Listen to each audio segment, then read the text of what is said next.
Today I wanted to do some plant-based dumplings. They're super easy, they're really versatile, and I figured you guys it would be a good start if you haven't tried any like plant-based alternatives to dumplings before. I have some shiitake mushrooms starting in the Instant Pot, and I figure I will make like a miso soup with the broth of the shiitake mushrooms after they've kind of expanded and absorbed some water, so then we can cook with them. Do that as well. We'll do like miso soup and dumplings and maybe a bit of like rice quinoa mixture to serve it up at the end. So let's get started and I will show you how to do it. This is what the shiitake mushrooms look like before they have cooked, and then this is what they look like after.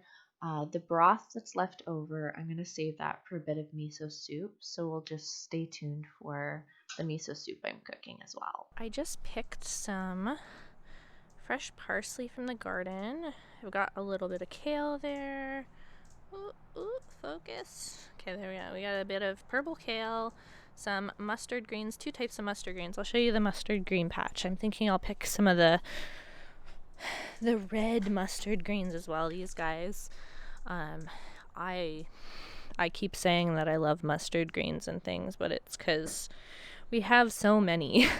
And the kale plants are kind of looking a little sad, to be honest, in these containers, but I got like a few. I try to keep like some of the top layers on so then they continue to grow. It's the winter right now, so it's pretty cold.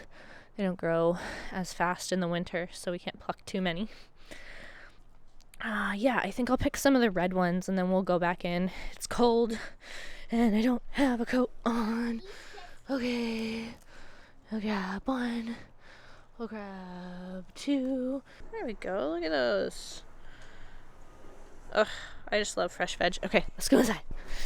Okay, so I wanted to show you these dumplings. Oh, I have my food from the other day. I just posted a video about that, so you can go watch that to make that. I am eating while I cook. Okay, so these are the dumplings I was talking about. The ingredients are pretty basic, just flour, some wheat flour, tapioca starch, water. Very, very basic. This is the brand we found. We found it at Fairways. Here's the ingredients we've got. I've got a cabbage that I need to use. It's looking a little old, so I'll use that. I'm thinking oyster mushrooms will be good in there. Oh, that's hard to see in there, but there's oyster mushrooms in there. Then we've got half of each of these peppers. Got some firm tofu. Some ginger and garlic I think will be really good. Just salt and pepper, some crushed pepper flakes. Sesame oil is another good one to add. And we've got some tamari as well. So I think that'll be kind of a good base. Oh, I'll probably add some onions too. We've got some in the garage, in the pantry.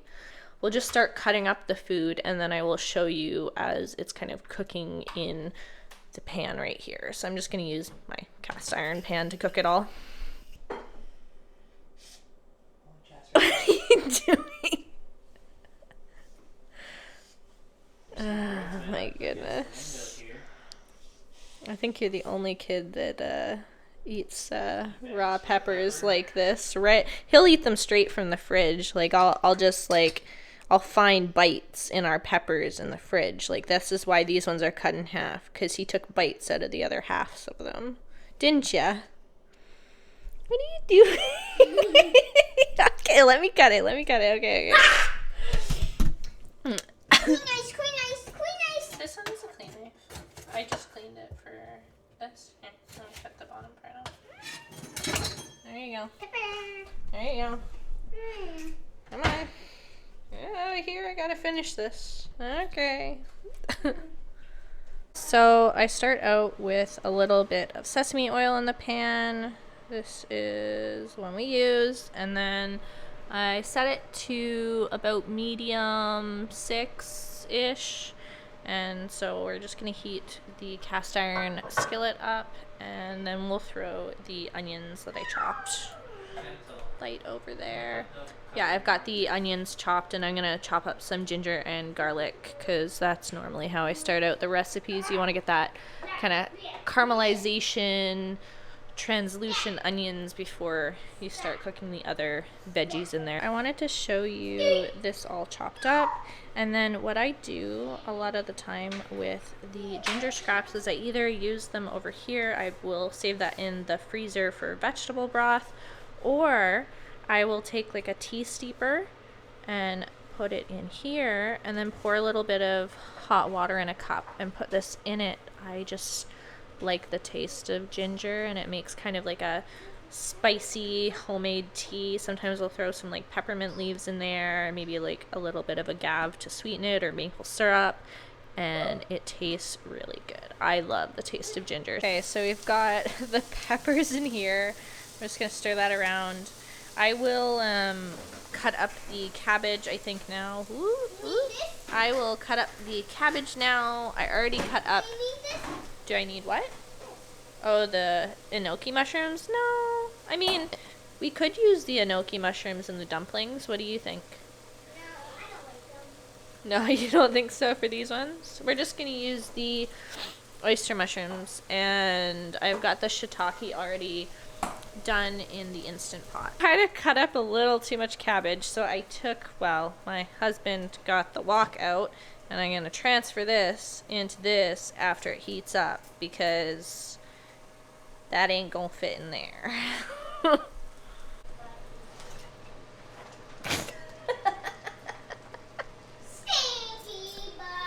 Look at his face.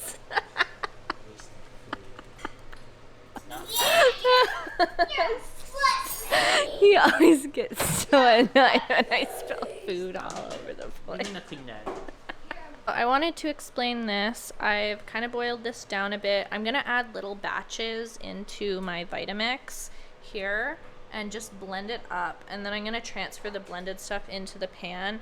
I don't like the veggies to be super large inside of the dumplings. It's just nicer to have blended veggies. So that's what I'm going to do. I'm going to blend the veggies, put them in this pan, and then what I'll do is I'll add chunks of mushrooms in there.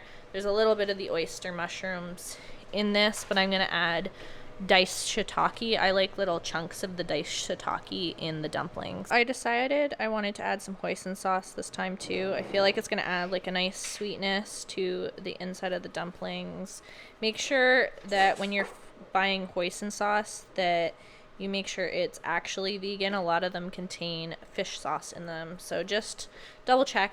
This brand is vegan, so just double check when you're buying it and get it in focus. There we go. I decided it would be best if I added some flaxseed eggs to it. So to make the flaxseed eggs, I take 2 tablespoons of flax seeds and I grind it up in the grinder, and then here I just took a little bit of the shiitake broth and I did 6 tablespoons of that. So one like flaxseed egg is 3 tablespoons to 1 tablespoon of the flaxseed, and it kind of acts as the binder. A lot of dumplings have some sort of egg or binder, so that's what I'm going to use for that instead of adding egg. This is what it will look like before it thickens up. It's going to get a lot thicker. It will look more like an egg actually. Kind of gets like jelly, I guess. That's what it looks like. So that's the consistency you're looking for the flax. I've already added in the mushrooms. Let me bring light over. I've already brought in the mushrooms there and the tofu, and now I'm going to add in the flaxseed egg. And then we'll mix it all together, and hopefully it comes together in a nice consistency so we can put it into the wrapper soon. Now I'm going to add in the greens. I've got the mustard greens in there, all 3 different kinds, and then I've got the curly purple kale. And I just kind of add that in near the end because I don't want it to cook too much. I like to have a little bit of leafy greens in there. So I'll mix that in, and then we'll start doing the dumplings. There's some of the ones we've made Jasper decided to help, didn't you? Yeah, you're making some too. We've got some of Jasper's, I think some of Arvin's over here, the ones I made over here. You can pretty much make them in any way that you want. I just think they look really pretty like that. Look at those. What do you think? I mean, don't pick it up. Mom can pick it up. And we'll probably freeze some of these and then cook some for dinner. So these freeze pretty well, and then you can just fry them straight from the freezer. Hey, these kind of look the same as this. Yeah, this one kind of looks the same as this one. Uh-huh. That one? I think we can tell that you made it. Oh, no, And Arvin's over there making some. Where's the white stuff mean? I'm wearing a hat stupid right now. That's okay. I don't think they care. You've judged me before. I mean, why do you wear it on the top of your head like that and not over your ears? I mean, you gotta question that, right? Okay. We're gonna get back to folding all of these, but we'll show you how we like to fry them when it's time to fry them. I figured I should do like a little demonstration on how we like to fold it. It's not super complicated. It's just folding it into the center, and then I take like little pieces from the side there and I'm just pushing them tight. Make sure you do put the water around the edges of the dumpling wrapper or it won't stick very well. Traditionally, they're made with like an egg wash around there, but water seems to work perfectly fine. Like we've never had a problem with just using water. So just use a little bit of water, kind of pinch the sides like I'm doing, and then make sure you do like one big pinch to seal it off completely, and then you end up with this like adorable little dumpling. I love the look of them. I hope that you try this way of doing it because it's super cute. I'm going to show you guys how we like to make our kind of grain to go with the dumplings over there. So we're going to cook those up soon, but before we do, I like to do a little bit of jasmine rice, quinoa, and millet. So I do a cup of each. So I do a cup of jasmine, cup of quinoa, cup of millet. I normally do the cup of jasmine first, so I'll scoop a cup of jasmine rice in here and then I'll rinse out the rice because the rice is like really dirty, whereas like the quinoa and millet you don't really have to wash out as much. So I like to do the jasmine rice. If you mix these in and then try to rinse it all out together, it's a pain in the butt. So we're gonna scoop this, rinse it out, and I'll come back and I'll show you kind of what it looks like. So I realize I didn't explain this, but the reason I can cook the quinoa, millet, and rice together is because they cook at the same time. They all can be cooked at the same time. I don't know what to say about that, but they all have the same cooking time. That's the words, honey. Thank you. He is over there cleaning up my massive disaster. This is like every day. Seriously. Every single day there is this massive disaster in the kitchen because I like cooking. I'm not going to feel bad about that. There's just always going to be a mess. That's okay. I normally just avoid filming that part of the mess. We'll just go and focus back over here. So we've got that all in the bowl. And then we will, I guess very sophisticated measurement is you've got it all in the bowl, you stick your finger in, you measure it so it goes up to there, and you double it. So I'm going to fill the water up to this part of my finger, right, Jasper? That's how we measure. We measure with our finger. And then we stick it in, like I said, for 25 minutes in the microwave. And we'll start cooking some dumplings now, right? No? Don't you want to eat some dumplings? do you think? Yeah. So I thought I'd explain now how I make the miso. I use soft tofu, wakame, seaweed. Oh, I should grab a light. Where's my light? Arvin keeps moving my light.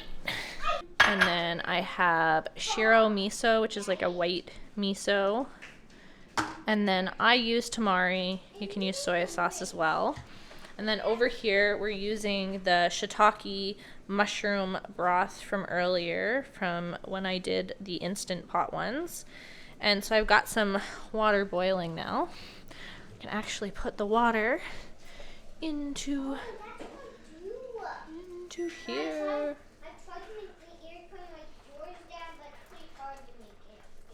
I let the wakame sit in there for a bit before I put it into the broth. But yeah, I've got to turn the stove on. I forgot to turn the stove on. Got to turn that, let it boil, and then I add in the tamari and the wakame and the soft tofu. So I've got to chop that up. But I will show you what it looks like after it's all combined. But it's a super simple like little recipe. I will link the recipe down below that I used for our miso soup. So here are the dumplings. I just put a little bit of water in there, and now I've just put the lid on, and I leave the lid on until the water has reduced a little bit. I let them steam up so then all of the wrapper gets cooked. And over here I've got the miso soup, so I've added in the soy sauce or the tamari, and I added in the tofu. And now what I do is I take the wakame, the seaweed, I just squish it out in my hands and I dump that in now. Might be easier without the camera, but squish out a little bit of the water and then I dump it in there. A really important part of doing the miso and adding this into the broth is taking like a little container. I like to take a little bit of the broth ahead of time and I mix it into the miso slowly, or else you're going to end up with like chunks of miso in it. So I just strain it off a little bit. Ooh, maybe without the tofu there. And then what I do is I just take a fork and I blend it like this before I add it, just so, like I said, so it's not chunky. So I'm going to do that, and then we will turn the stove off and add this, because you don't want to add the miso while it's boiling, or else you're going to end up killing a lot of the good bacteria that come from like a fermented food like this. So don't boil the miso. That's the tip there, and make sure you mix it in a bowl ahead of time before you add it into everything else. So this is what they look like while the lid gets taken off, and we're just gonna wait until this water boils off. It might be hard to hear me, there's a lot of fans going, but we're gonna wait till the water boils off, and then we will let them crispy a little bit more on the bottom and serve them. And look, they're nice and cooked at the top.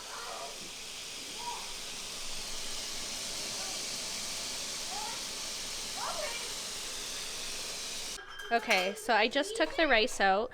You want to make sure that when you take the rice out that you fluff it a little bit so it doesn't all get clumped together. That's what it looks like. Got quinoa, millet, the jasmine rice.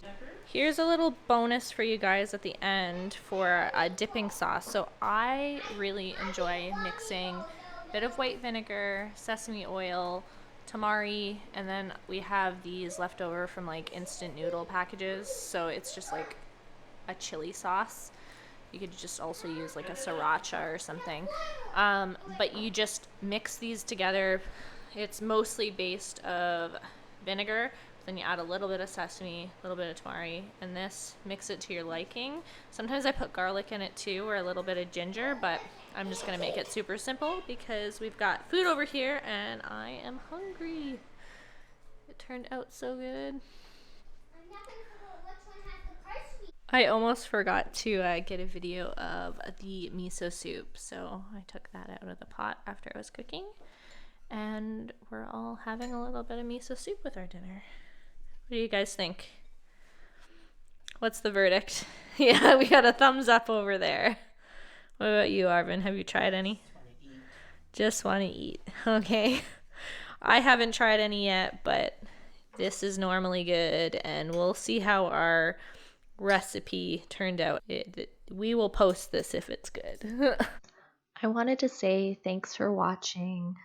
We really appreciate all your support on this new channel that we've started. If you enjoyed the content, make sure to subscribe and let us know down below what we can do to improve or what you enjoyed about it. We really appreciate everything that you guys have done for us. So I hope that you try this recipe and you like it, and we'll see you in the next one. Bye.